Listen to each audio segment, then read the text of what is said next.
Good morning, everyone. What a pleasure to have such a full room. Everybody energetic early in the morning. It's great to see. Thank you all for joining us today for what promises to be an important and timely discussion, strengthening Taiwan's resilience, a forward vision for Taiwan-Canada strategic cooperation in the Indo-Pacific. My name is Christopher Coates, and I am the Director of Foreign Policy, National Defense, and National Security at the Macdonald-Laurier Institute. On behalf of MLI and TICO, the Taipei Economic and Cultural Office in Canada, we are delighted to welcome dignitaries, scholars, business leaders, and all those committed to deepening the ties between Taiwan and Canada. A special welcome to our distinguished guests from Taiwan, Canada's diplomatic and research community, and friends of Indo-Pacific cooperation.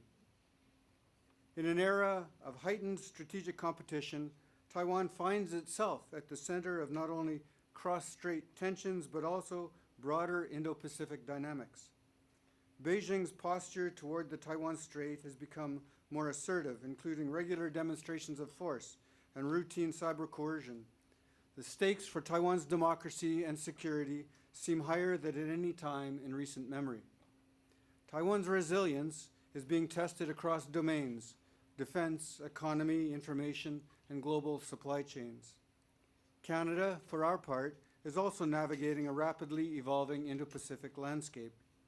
We face the imperative of diversifying our trade ties, securing our supply chains, especially in critical minerals and high technology sectors, and aligning our strategic posture with allies in the region.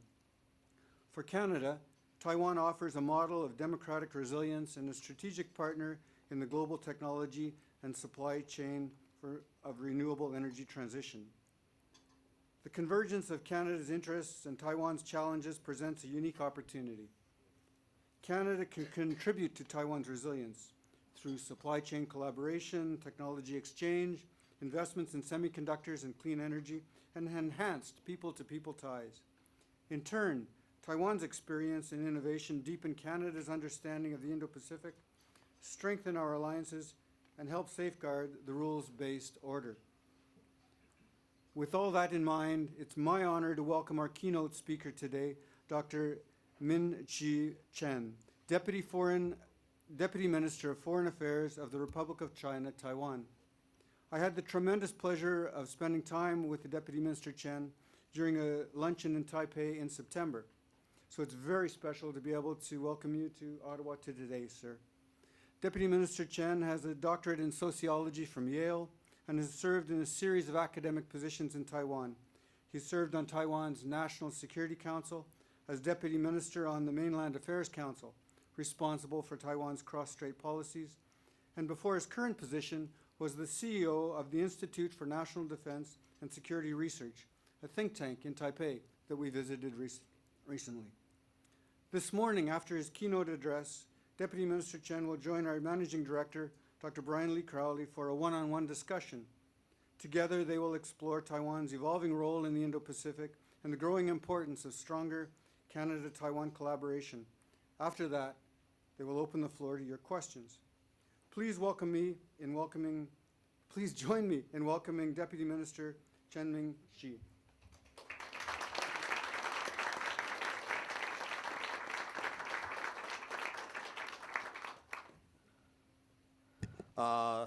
Dr. Brian Lee Crowley, the Managing Director of the MLI, and Professor Coates. We met in Taipei, indeed. So dear friends and colleagues, ladies and gentlemen, good morning.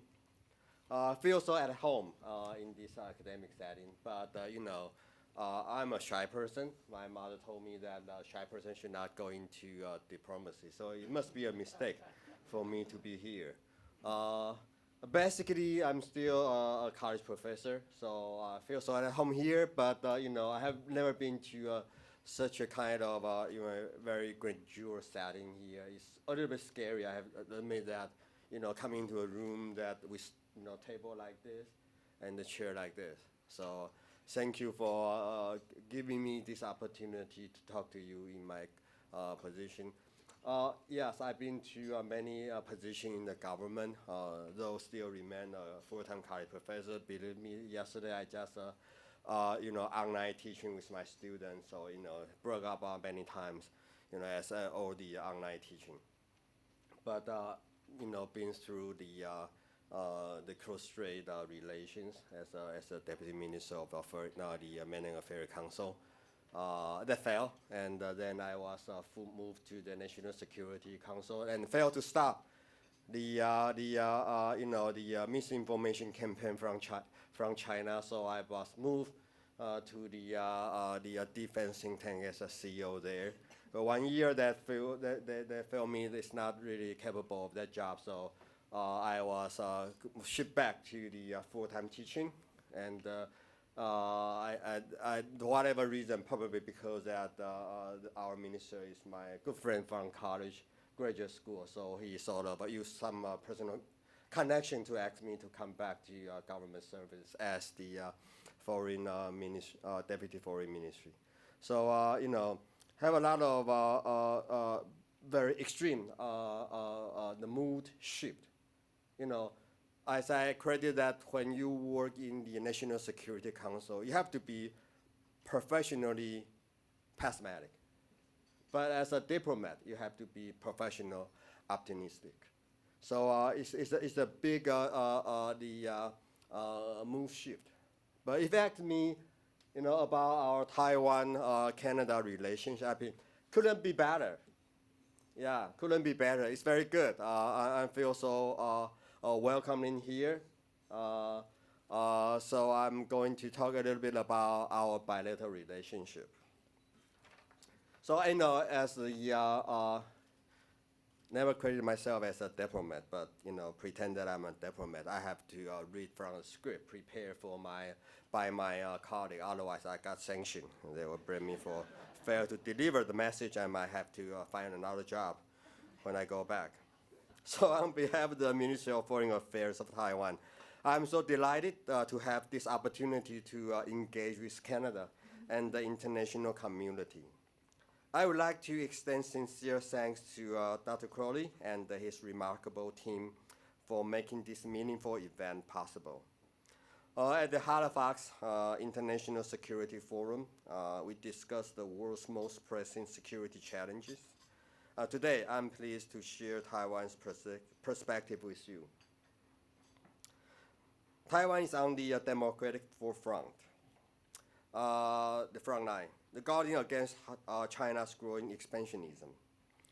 To protect freedom and peace, Taiwan is investing heavily in self-defense, with defense spending expected to reach 5% of the GDP by year of 2030. And next year will be 3.3% mark and of our GDP. Our GDP is growing very fast, probably among the fastest in the world. It's going to be 5%, more than 5% according to Asia Development Bank this year. So Taiwan is also upgrading its reserve system and strengthening asymmetric capabilities. So it has become clear that authoritarian aggression, such as military intimidation, economic coercion, and the gray zone tactic, threaten not only Taiwan, but democracies everywhere. Ex-Prime Minister Takaishi, and you all know how they intimidate even our neighbor Japan. Standing with Taiwan is the best way to defend our values, security, and prosperity. It is an investment in our shared future. China's gray zone tactics against Taiwan are often accompanied by lawfare. For instance, China continues to distort UNGA Resolution 2758 in an effort to block Taiwan's participation in international organizations, particularly the UN system. And also during the phone call to President Trump, he may also mention about those post-World War II documents and distort it in a certain way so as to deny Taiwan's sovereignty, so as to claim that, to bolster their false claim that Taiwan is part of China, which had never been the case. However, this resolution does not preclude Taiwan's international engagement. In fact, it never even mentions Taiwan. Neither Taiwan nor China is subordinate to the other. China has no right to represent Taiwan at any time or in any form. Recently, China has been ramping up pressure on Taiwan. As the host of next year's APEC, China insists that Taiwan must accept the so-called One China principle in order to participate, despite Taiwan being a full APEC member. In October, China intensified transnational suppression and targeted Taiwan legislator Puma Shen. China forcefully accused him of crime of separatism and even attempt to issue a red notice through Interpol. China's actions threaten the human rights of Taiwan nationals, violate international law, and seek to challenge the rule-based world order. Indeed, China's ambition extends far beyond Taiwan. Beijing seeks dominance over South China Sea, the East China Sea, and the South Pacific.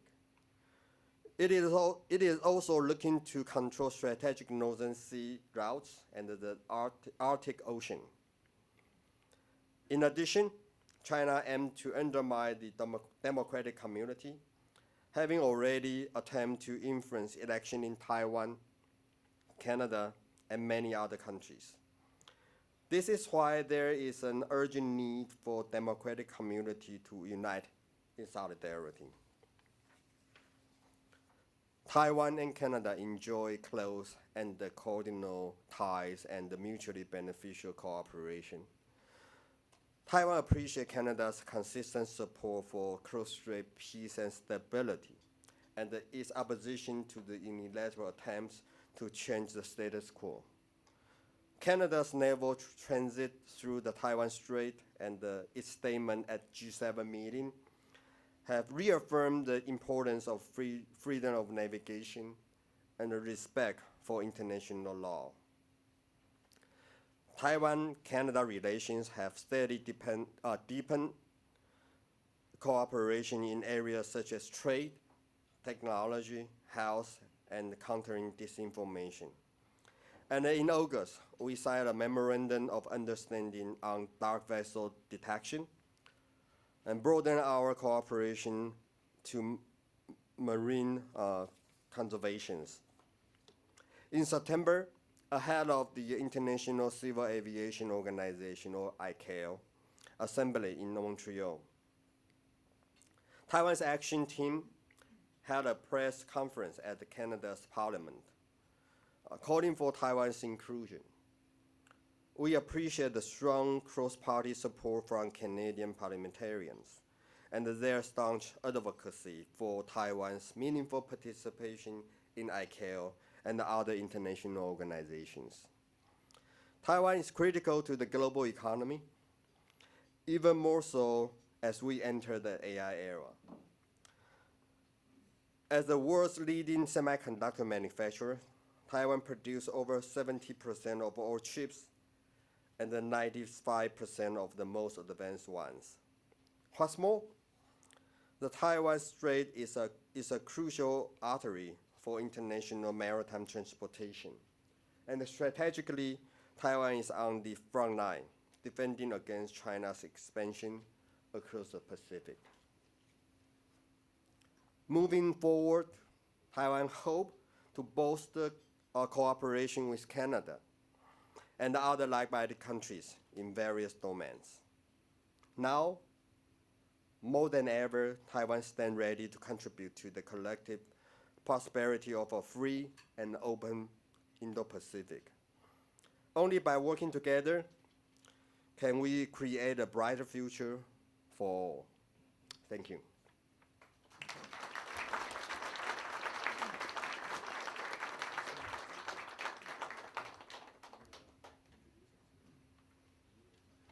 Thank you. Thank you very much, Deputy Minister. Dr. Crowley, if you could join us up on stage, please. And Sir, I'll turn the floor over to you for your discussion with the Deputy Foreign Minister.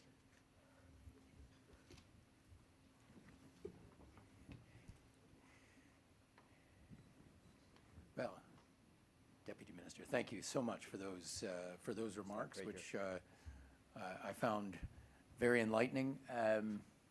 Just so that you know who you're hanging around with, I just thought, given the tale of Chinese aggression, intimidation, et cetera, that you talked about in your talk, I thought you might enjoy knowing that MLI, our institute, is the only Canadian institute that has been sanctioned by both Beijing and Moscow.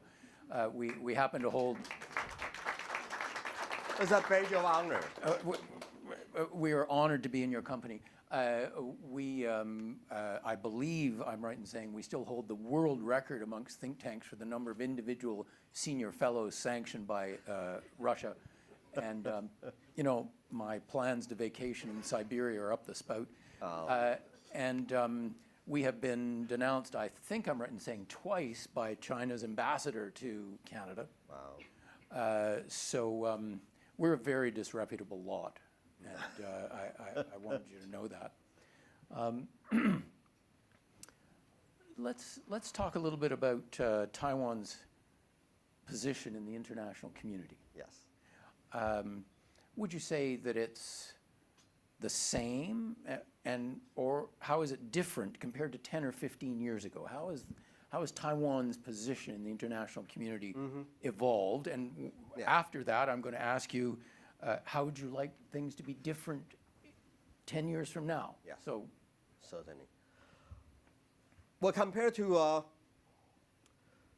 you said the 10, time 15 frame years. 10 or 15 years ago, there was, during the very troublesome period of Western capitalism, that was after the great financial crisis. So there was a time when China's confidence was at its peak. So there was also a time when Taiwan was so isolated.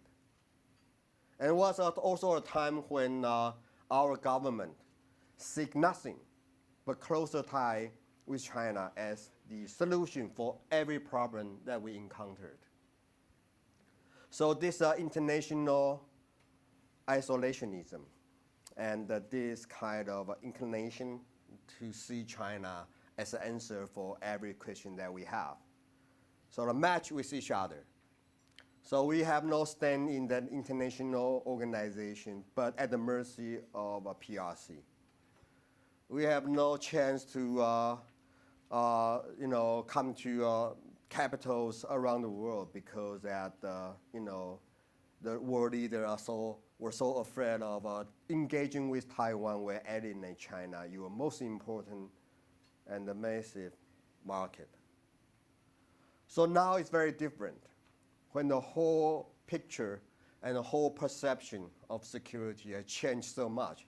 When the world now finally realized China is the most important enemy to our modern civilization, to our shared value, that we finally see eye to eye. To credit myself, when I arrived at my job at the Many Affairs Council, I began to see the world was changed to our favor. So now it's easier for us to appear on the international stage. Still, we have to be a little bit of compromise, not using the name of our preference. We are called either Chinese Taipei, nobody knows where it is. Or we are called in WTO we are called the Taiwan, Penghu, Kinmen, Mazu, Custom Territory. Not even. It never exists in my geography book. It's outdated, I admit. So we are happy that, including in Canada. So I am among the first. Am I a senior officer? Okay, I'm a little bit, yes. and to come here. And this is already the third year for a senior official to visit the Ottawa and talk to many important people here. So we see this is quite a good and an important step for the world to recognize Taiwan. Recognizing Taiwan is not for the sake of Taiwan's existence. It's also to the benefit of our shared value. It's about how we care about value, how we care about democracy, and how we care about freedom of speech and freedom of association. And many of the good friends of Taiwan noticed that after the democratization in the 1990s, Taiwan had become a very different society. It's very much like in sync with your value. And we can talk about green transition. We can talk about the empowerment of the community leader. We can talk about, I have to talk about this, tune down to talk about this, diversity and the gender equality, so that if I speak too loud, that your neighbor might hear this. They don't particularly like it. But yes, Taiwan is a good example of a democracy. And if you want to put it in the context of the Chinese culture, or I like to call the Chinese-speaking society, we are the first and the only democracy in the Chinese language-speaking world. And that shows something. That is by itself an embarrassment to Xi Jinping, that democracy can live peacefully with traditional Chinese culture. If you come to Taiwan, you can see that the worship is true, it's real. People go to see go to the temple, visit the goddess there. I've just been to the Mazu's night yesterday, hosted by your IMP Zhang. So these two things, these two worlds meet perfectly. It's about universal value, and it's about traditional Chinese culture. So 10 years down the road, I hope the world to see Taiwan as it is. You to engage with Taiwan as who we are. It's a sovereign, independent democracy where the people love freedom, cherish freedom, so much they bravely fight for their own freedom. I'm myself proudly to be part of this democratization process encouraged because I didn't go to class very much, so I spent most of my time on the street, protest against KMT, the authoritarian ruler at the time. Got sanctioned by the university because I sort of published an article and edited article that the school did not really like it. So this is through this kind of effort. It's not like Canada. Your democracy is a given. You inherit a wonderful system. But that is a system that our people aspire. And that is also the people when those student activists in the Tiananmen Square aspire. So bring back the dream, bring back the aspiration. I think we want to see that Western democracies have a confidence in itself, in yourself. And we want to see that Taiwan, in a confident world, that you believe in your model is so much better than the authoritarian regime, that we can unite in value. So if I understand you correctly, if we wanted to see an example of democracy with Chinese characteristics, yes, we should look at Taiwan. Certainly. So I don't think it would be surprising to anybody in this room if I were to say that China is far more assertive and aggressive in putting forward and defending what it thinks of as its interests since the arrival in power of Xi Jinping. Wolf diplomacy and all yes. the things that we know about. Do you think that this is now a settled stance on China's part, or could it undergo a different evolution should the leadership change, which it will have to at some point? Well, just a few months ago, when Xi Jinping, accompanied by Kim Jong Un and Putin, they walked to the stadium, not stadium, the podium. They are talking about Xi Jinping may have the hope to live till 150 years old. So that could be any political succession. We don't know. It's depend very much on not on political science, but on medical science. Well, can we say that there is a saying that this is a garbage time in history? Many Chinese commentators have that. I mean, Chinese history stopped to evolve at this point. So very much the way Xi Jinping dominate the domestic politics and project his power internationally will be here to stay for a long time. Well, I myself study contemporary Chinese society for my academic career. We all remember, if anyone in this room have the same experience like I do, doing some fieldwork research in China. We remember those days when the civil society was vibrant, when even though that there was a lit of the government control there, but still people are hopeful for change, including political change. Take one example, the Nobel Prize winner Liu Xiaobo, that have a very much high hope for political change. Sadly to say that for a person who observed Chinese society for so long, no longer the case.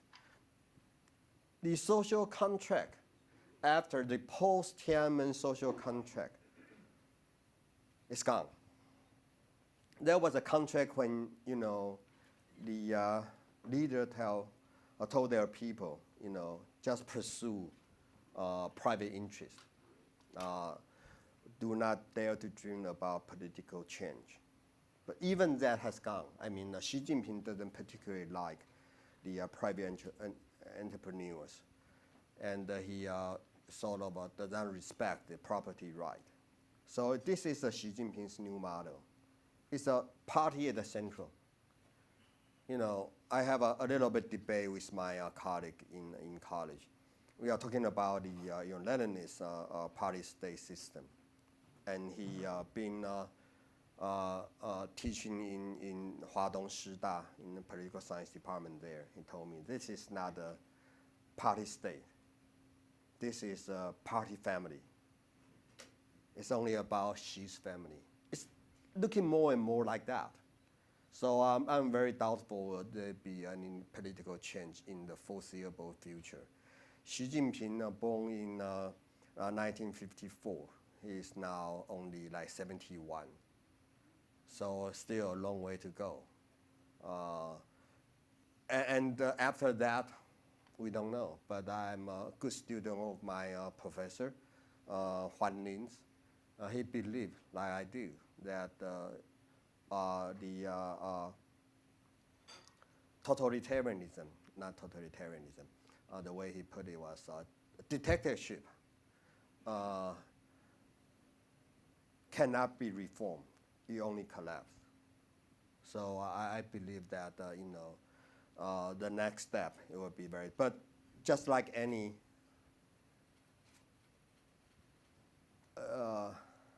how to say that, put it in the way that I understand.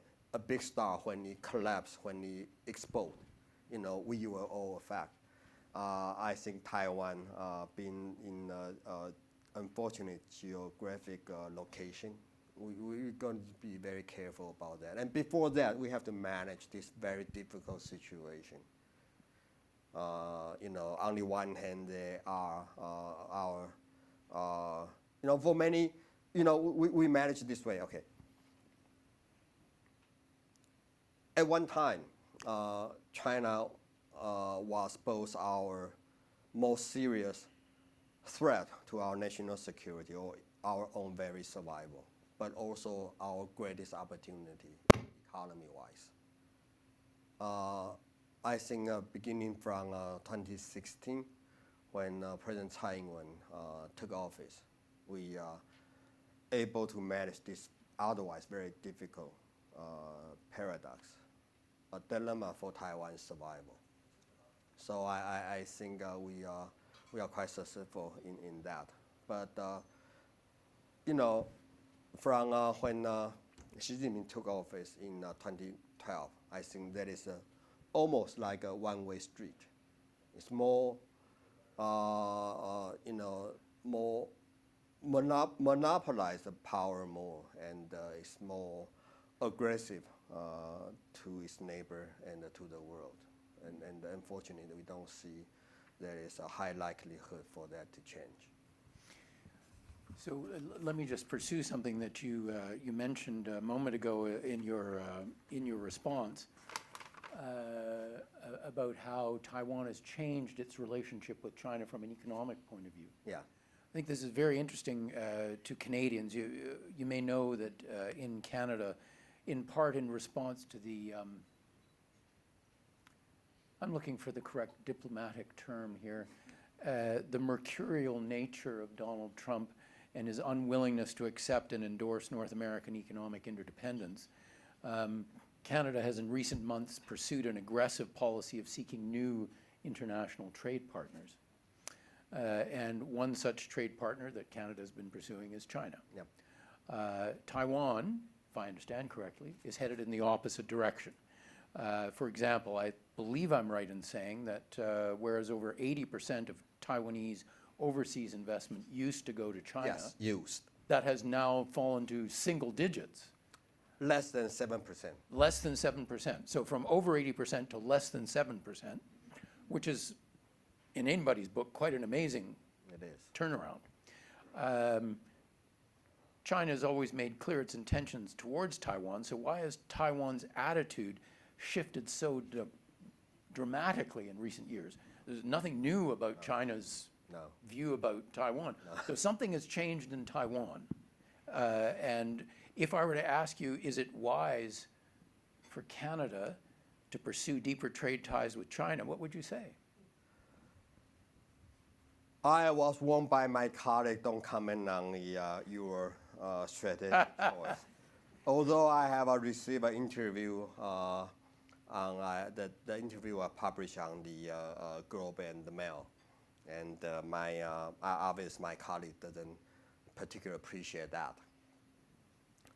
Well, dependency on China has never been a good idea and a good experience. I mean, you don't need me to warn you about that. You have your own Apparently we do. Right? Apparently we do. After the two Michael, you understand that clearly. And, you know, this trip coming to Canada, it give me an idea. It's about the third way. The third way is about, you don't have to choose between either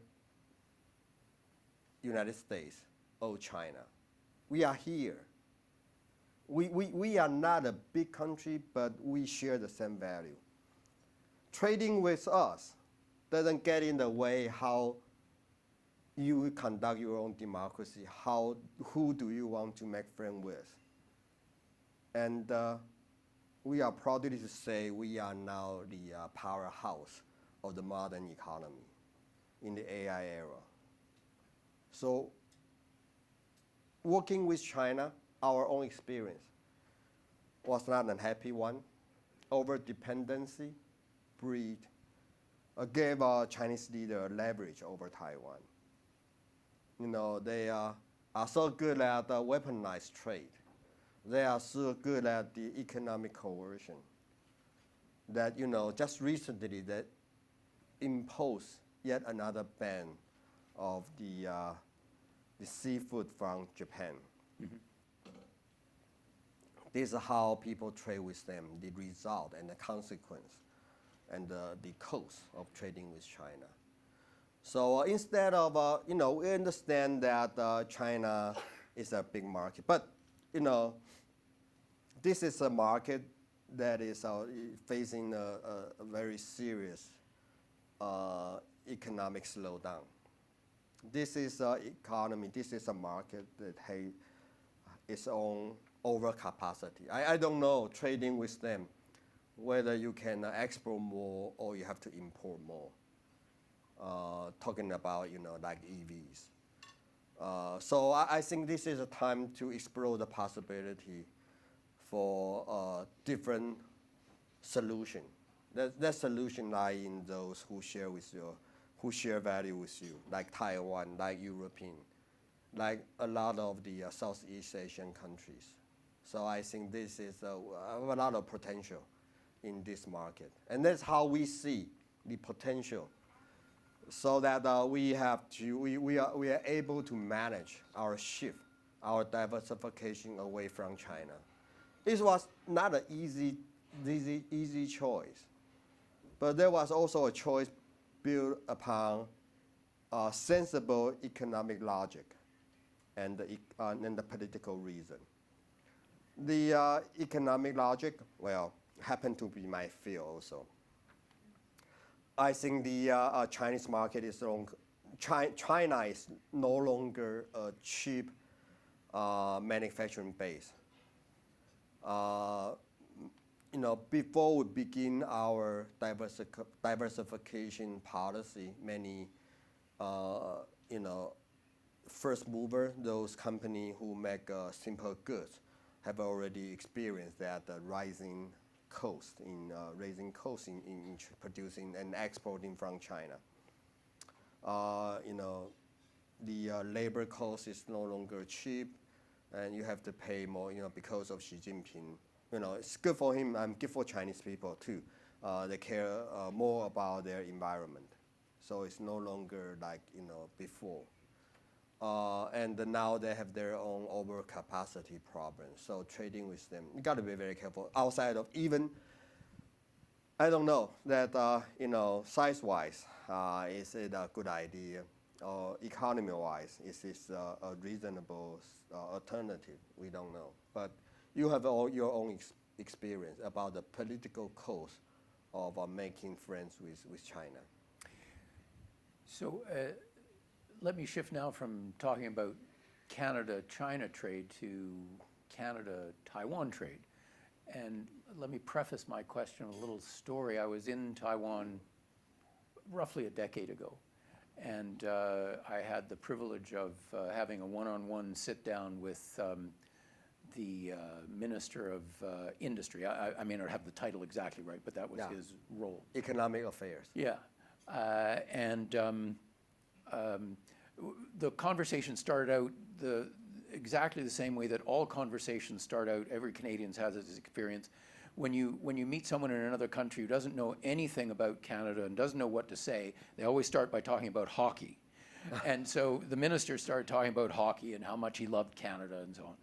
And I said, Minister, this is all fine, and I don't mean in any way to say that I don't appreciate how much you say you like Canada, but have you ever thought about how Canada could solve Taiwan's most pressing problem?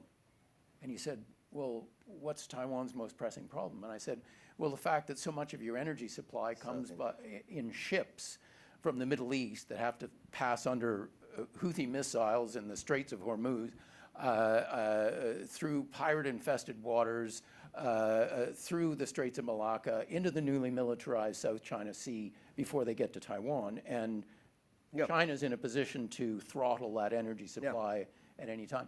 I said, how would you like it if instead your energy supply came across the Pacific under the protection of the U.S. fleet? He'd never thought of that. No. This came as a revelation to him. Yes. So my question is, and I'm sorry to have given you such a lead-in, but what does Taiwan most need from Canada? Well, energy definitely is one thing that, probably thanks to you now we have the vision that, relying on the Middle East supplier is not, especially the most important source of our energy import is not particularly a friendly country toward Taiwan. There's, there was a period of time, a decade ago, there was not the decade of economic security. People care less about the security and the integrity of the supply chain. I have to admit that. But now I think it comes as a new revelation that we understand that we cannot depend our energy supply on an unfriendly country. I think so. We are exploring geopolitically, yes, and also the cross Pacific shipping route is safer. So yeah, we are now devote a lot of energy to diversify away from Middle East. So energy is one area, definitely. Second is about high tech. No, it's including the quantum computing, including the biotech. That we see a lot of opportunity to cooperate with Canada. We are a small market, admittedly. That you are thinking about, going to China, and we also had a dream before. China will solve all our economic problem, given the size, but we fail. And yes, it requires a lot more work to deal with smaller economy like Taiwan, but that one will be a more sustainable one, and we see a lot of industry or the dimension that will complement to each other. So high tech, so the energy, and we are not very strong in EV, but we produce very high quality auto parts. So that is also one area that we can work together. And cyber, cyber, yes, and also the aerospace. There's we have our dream about building our own space industry. So these are the areas that we can work together. But also the hockey, we can probably introduce hockey and teach our people how to do the skating and play the very difficult one that is highly skilled labor. And my personal favorite remain to be the syrup. We should import more of the syrup to Taiwan. In exchange for some excellent Taiwanese whiskey, I hope. Yes, we are very proud of our whiskey. And rightly so. Deputy Minister, the new Japanese Prime Minister has said that if China attacks Taiwan, Japan will almost certainly have to respond militarily. America, by contrast, has intentionally maintained a stance of strategic ambiguity, not promising to intervene to defend Taiwan, but pointedly not saying it will not intervene. No. Is one or the other of these approaches preferable from Taiwan's point of view? I think sending the right signal, political signal, is the best deterrence policy, and let China know. A good friend of mine told me that all the detectors are optimistic.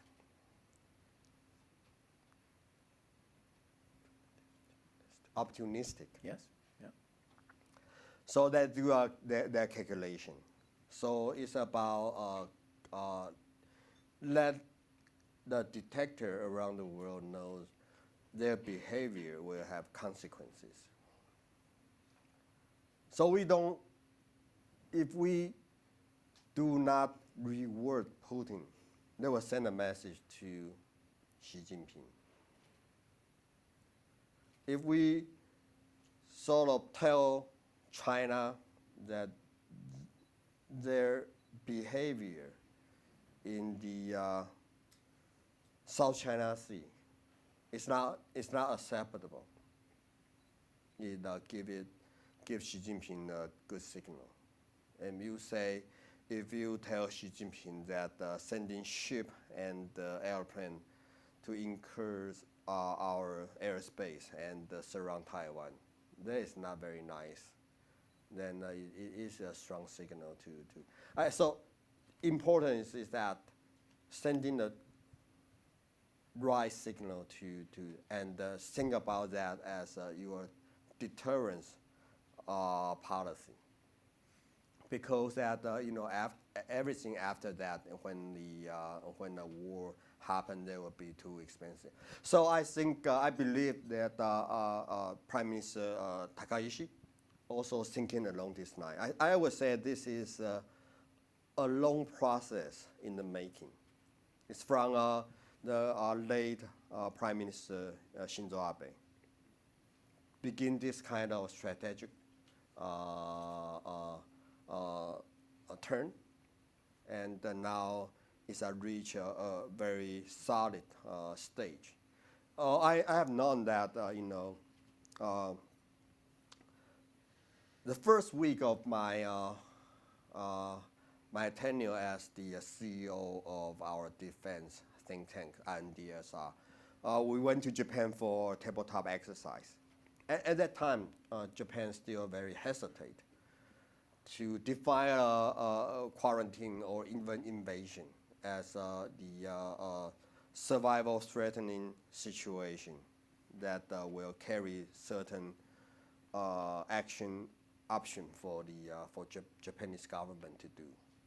But so we are happy to see that after this many years, Japan finally decided they want to be more clear about their strategic choice, and we would like that very much that other major democracy will follow suit and do the right thing and send the right signal.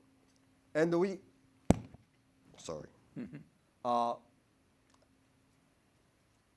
we will not take advantage of this kind of arrangement or this kind of promise.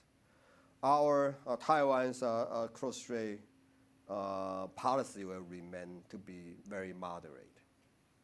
At one time, the idea is it was from Eisenhower time. They want to stop Chiang Kai-shek from have this very unreasonable dream about taking back the mainland China.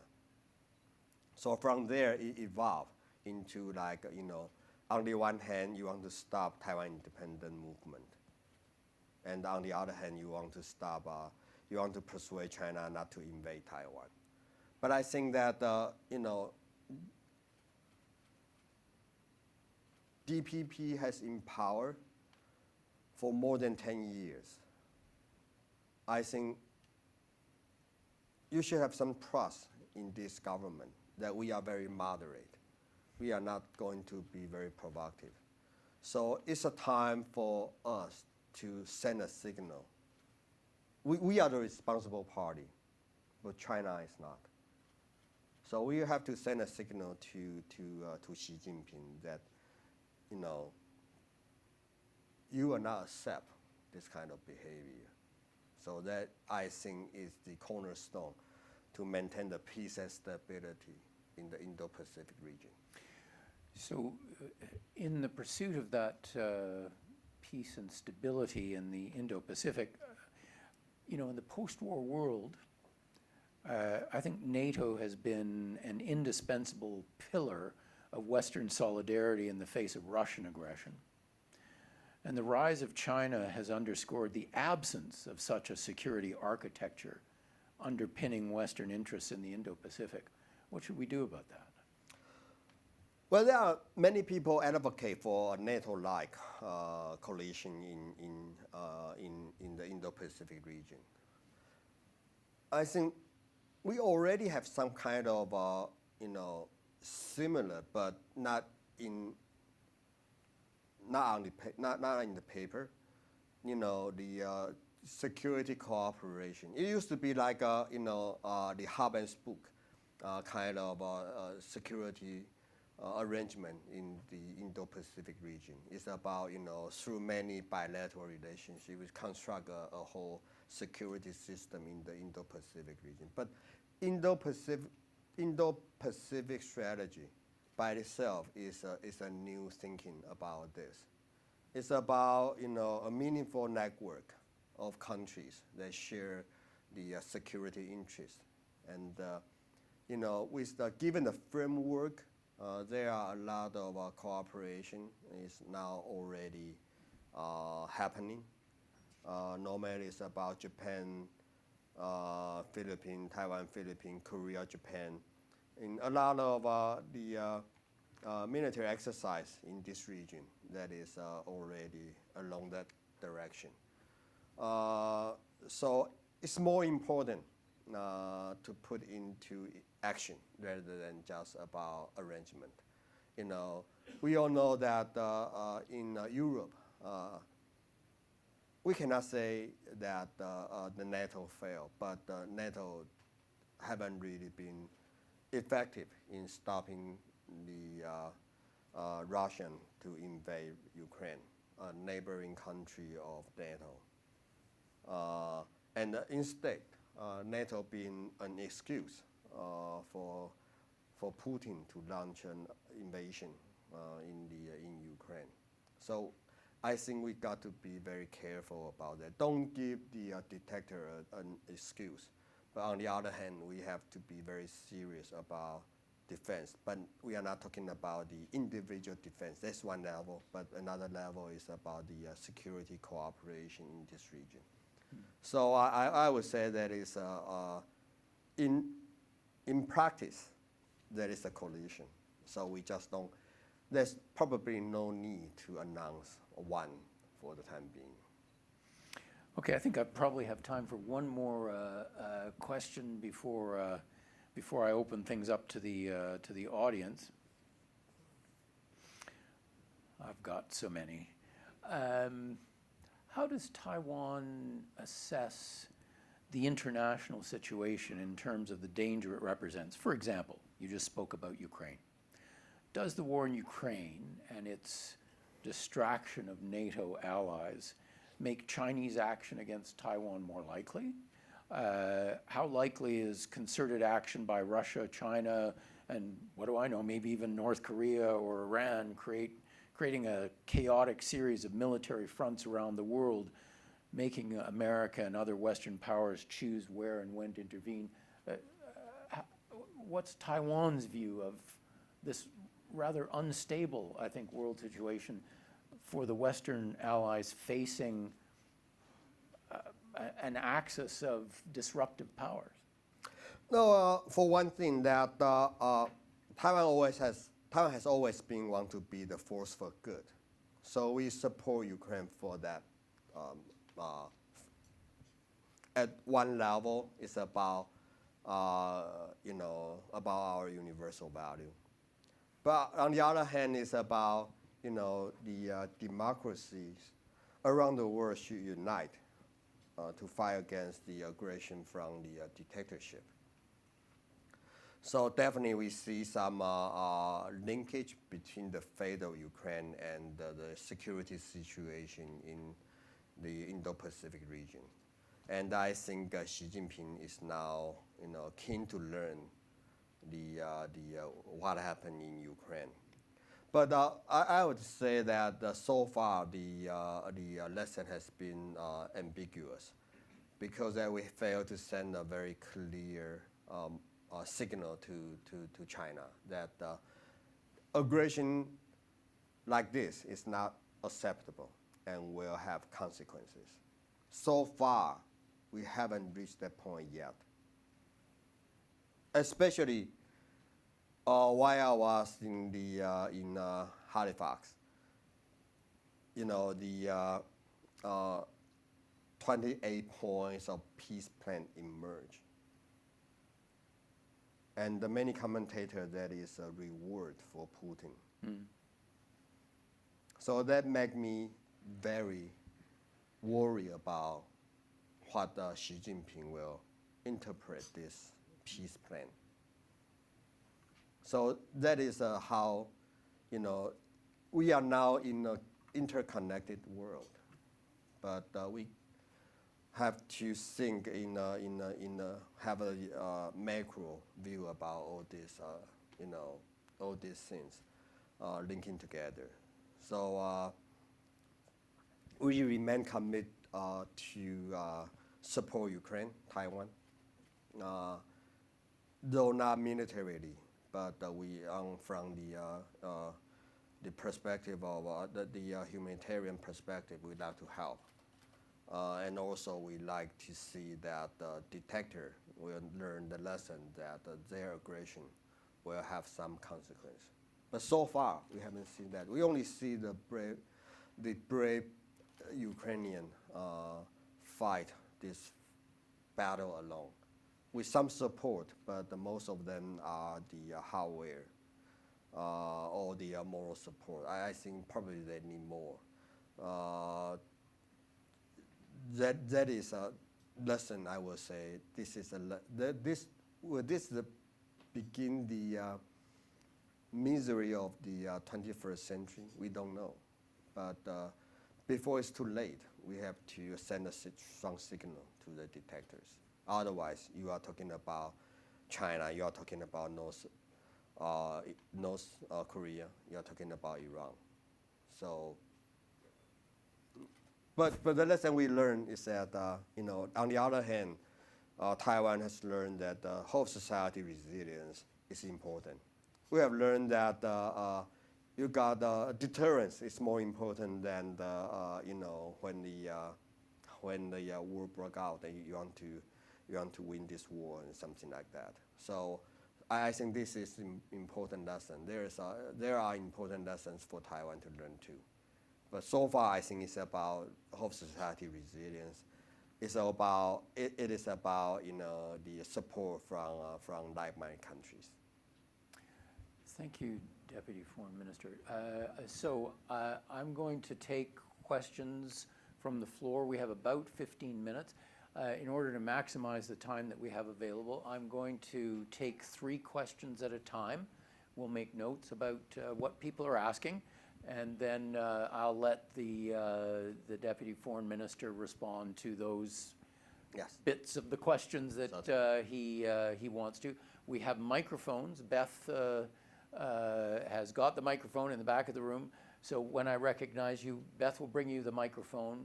Please wait to get the microphone and identify yourself and ask your question. We're going to start with Alex Wilner. Thank you so much. We had the pleasure of meeting in Taipei. I was one of the Canadian academic delegation that TECO organized in June, and I went to the INDSR. And one of the things we heard there was that Canadian freedom of navigation visits through the Straits, sometimes in partnerships with Australia and others, was a great signal of deterrence. So I'm wondering if you could tell us a little bit more, kind of picking up on Dr. Crowley's question about deterrence and the Japanese signal. What more can Canada do to signal deterrence? Because avoiding conflict is the best solution, I think, for everyone. So just hang on. We'll get 3 questions, if you don't mind. The young man from the NATO Association. Please identify yourself. First off, thank you very much to the speakers for their time and an excellent discussion. My name is Anthony Sanders. I'm with the NATO Association of Canada. My question is specifically directed towards Dr. Crowley, though I would appreciate if Dr. Chen could also weigh in on his expertise. If we were to shift our focus towards the north, the Arctic, what lessons can Canada draw from Taiwan's defense strategy and its overall national resilience, and how can Canada apply this posture attitude towards safeguarding the Arctic, specifically the Northwest Passage? Thank you. Thank you. And one more, George Abonyi, please. Your Excellency, thank you for a very interesting discussion. If I could ask you about your thoughts on the role presently of the Silicon Shield of Taiwan in the overall security architecture, and are there new potential linkages for Canada-Taiwan related to that? So, Deputy Minister, we have a question about what more can Canada do to aid deterrence beyond freedom of navigation missions? I have a question about lessons for Canada in defending the Arctic from Taiwan's experience with China, and a question about the Silicon Shield. Please take these in whatever order you like. Okay. And, just give No us problem. your thoughts. I just follow this order. Yes? I think Canada has done a lot already. We particularly appreciate the 7 transit since the publication of the Indo-Pacific strategy of yours in 2022. They sent a very strong and a clear message to Xi Jinping that the Taiwan Strait is international water. China is now incorporating a lot of Coast Guard element in their every exercises. So we are now also very serious about strengthening our Coast Guard capability and capacity. So I think this is the area that we can work together. And it's about law enforcement, but also that is about, the help in this region. I mean, we've been constantly hit by typhoon, earthquake. So I think this, out of necessity, out of a humanitarian reason, we should work together, Coast Guard to Coast Guard. And also, I think there's already a good framework on the foreign intervention and manipulation, information, foreign FEMI, I mean. Yeah, you understand? A lot of acronym. FEMI and cyber, I think we have a good cooperation. We only need to deepen those cooperation. That is, I think Canada can do. By the way, because our very interesting position in the world, we sometimes face difficulty to lay our hand on those weapons that we need. It's very nice that the American Congress provide an avenue for that. It's called the Taiwan Security Cooperative Initiative. For any country in the world that is inconvenient to sell directly a weapon to Taiwan, then you can use that channel. So this is our area to work with Taiwan, and also, of course, the undersea cable, the whole society is here. So what's important is that we have to broaden the channel of cooperation through some institutionalized arrangement. I think this is the framework, so as to to facilitate the cooperation in each and every separate items. Anthony was asking about the Arctic, and I'm not really an expert in Arctic.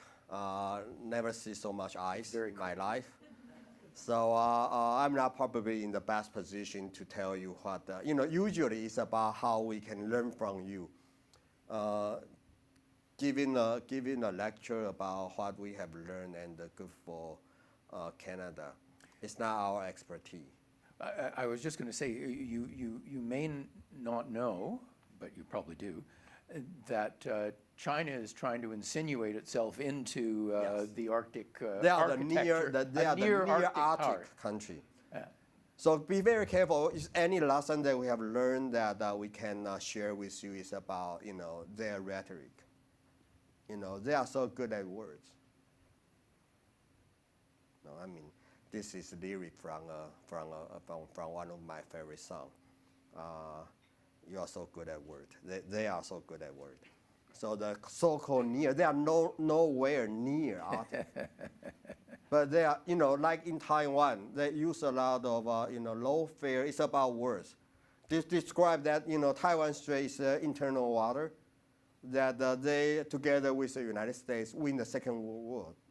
Even though, when they are in the hiding in the guerrilla, they're never really serious about resisting Japanese occupation in northern China. So be very careful about their rhetoric. There will be something foul. Think about the Belt and Road Initiative. Well, I don't know about you, but for me, it started like a joke. But it become a reality before too long. So we have to be very careful about it. So what we learn. But again, I'm not the best source for Arctic strategy, I would say. But let me see so much I probably can tell you what can we do together. About Silicon Valley. Silicon Shield. Silicon Shield. A lot of talk about Silicon Shield, but Taiwan was important even before Silicon, strategically. And now it's not about protecting the a supply chain that's critical to the modern economy, but Taiwan is also about successful story of democracy. It's about our shared value. It's also about our geopolitical position.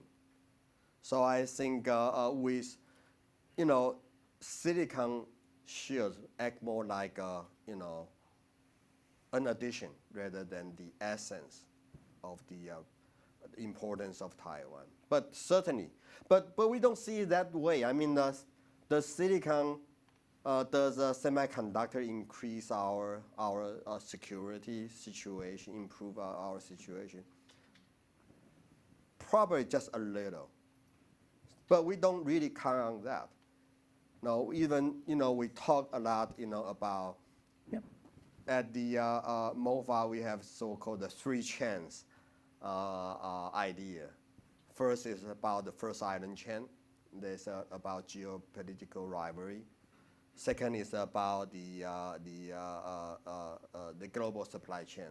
Many focus on the semiconductors. Third is about the democratic value chains. So at least personally, I believe more in the third one. Being a sociologist, you can be hopelessly idealist. So we still believe that we share the same value, and this is our democracy is a hard-earned one. So we think this is, and again, China's ambition goes far beyond Taiwan. So this is the security situation we all have to face. So even though there's so much work about Silicon Shield, we don't really pin very much our security hope on this single device.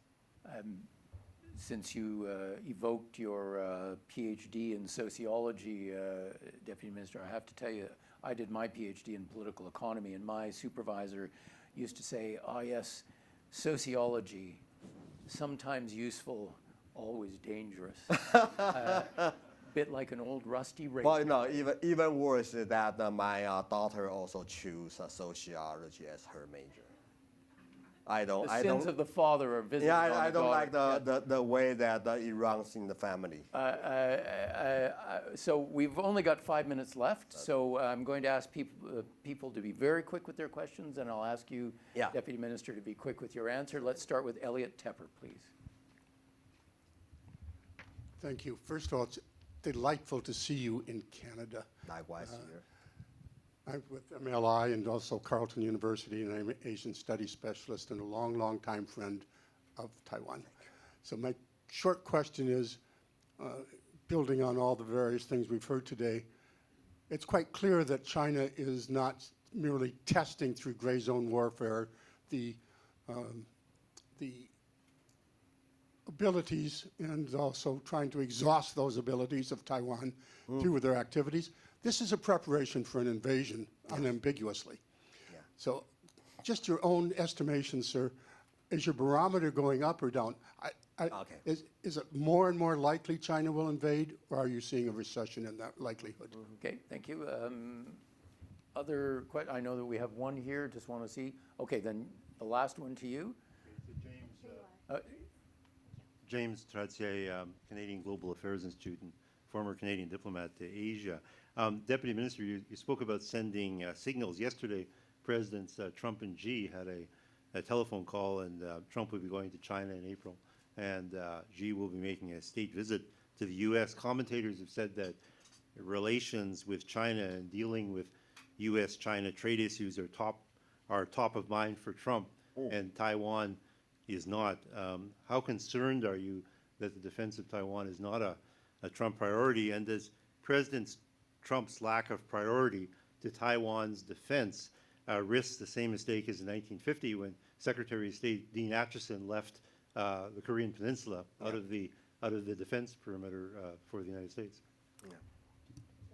So, Minister, we'll stick with those two questions then. Okay. Brief answers, and then Good. we'll Well, wrap up. The second one first is about, now the defense posture in this region, I think is speak loud and clear that the U.S. Is strongly committed. For the matter, I mean the whole democracies, we are all committed to the maintaining peace and stability in this region. I think it's not like during the 50s, the Korean Peninsula situation. So we are confident. Well, we know that your neighbor's president has been the president he is. Talk about trade is only nature, but I'm afraid that at the end, Xi Jinping is going to disappoint him, and we have confidence in that. And the gray zone. Yes. Well, gray zone give China a very interesting position. We said in Chinese, 进可攻退可守. 进可攻, gray zone sort of weaken and approaching our security limit, and put them in a good position if they decide to launch an attack on Taiwan. But also serve as a tactic that you use this mechanism to tiring our pilot who have to scramble in the air, and we have spent a lot of my friend at the Ministry of National Defense told me we have spent a lot of money on that. Sending ship to meet them on the water, that is very expensive. So I think it's served a dual purpose. Let alone the most important is that they tell a message that resistance is hopeless, and spread the idea of defeatism in Taiwan. So it's very dangerous. So that's why we are, so far it's a very challenging for us to how to how to come up with a countermeasure for this gray zone tactic. But we are solving it one by one. So there are so many elements. Military element, yes, we are finding a way to match them, probably not ship by ship and missile by missile, but other way. But more importantly, it's about the rhetoric it creates. So we are also invest a lot in how to counter the FEMI, the misinformation campaign. So we see that is more important than the purely military element of that gray zone tactic. Yep. So, ladies and gentlemen, I don't know about you, I'm not used to diplomats being so frank and forthcoming and insightful as Deputy Minister Chen has been, and I would like to ask you to join me in thanking him. Thank you. So my basic identity is remain to be, in the academic. So that's why I'm not really suitable for this job. I have learned the language. Christopher, maybe I can turn things back over to you. Folks, thanks so much for being with us today. Deputy Minister Chen, thank you for your comments. As Dr. Crowley said, sort of a bit of a pleasure for us to be in the company of someone so insightful as yourself. You took us on a really interesting journey that started with the evolution of Taiwan as a member of the global order in the community of nations from 10 years ago through to where you see it being in the future, and then offered us terrific insights, not only into Taiwan, but your thoughtful insights into China itself, something that many of us, I think, in the room would have found so useful. Your comments on the role of values in trade and economics for both Canada and Taiwan resonate especially today as we're facing enormous changes here in our own country and as well. And finally, I think your thoughts on how Canada and Taiwan can face the challenges of a rapidly changing global order. And it was that thread of values that you wove throughout that are, I think, so useful for us at this time. Once again, on behalf of all of us here, thank you so much for coming to Canada and sharing your thoughts with us. And we wish you the continued success with your travels here. Thank you.